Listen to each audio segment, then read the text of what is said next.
নমস্কার, আপনারা দেখছেন ময়না সংবাদ। ময়নার মুখ, ময়নার খবর আপনাদের সামনে। 2026-এর বিধানসভা নির্বাচনকে পাখির চোখ করে ময়না বিধানসভা কেন্দ্রে মা তারা আশ্রমে তপু বাবাকে প্রার্থী করতে যাচ্ছে তৃণমূল কংগ্রেস। হিন্দু ভোটে থাবা মারতে এই তারামায়া আশ্রমে তপু বাবাকে প্রার্থী করতে চায় তৃণমূল কংগ্রেস।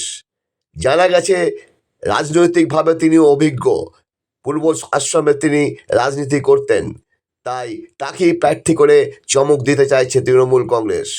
ময়না বিধানসভা কেন্দ্রে গতবারের যে হার তা খুবই অল্প পরিমাণের, তাই রাজনৈতিক অভিজ্ঞতাকে তুরুপে তাস করতে পারে এই ময়না বিধানসভা কেন্দ্রে।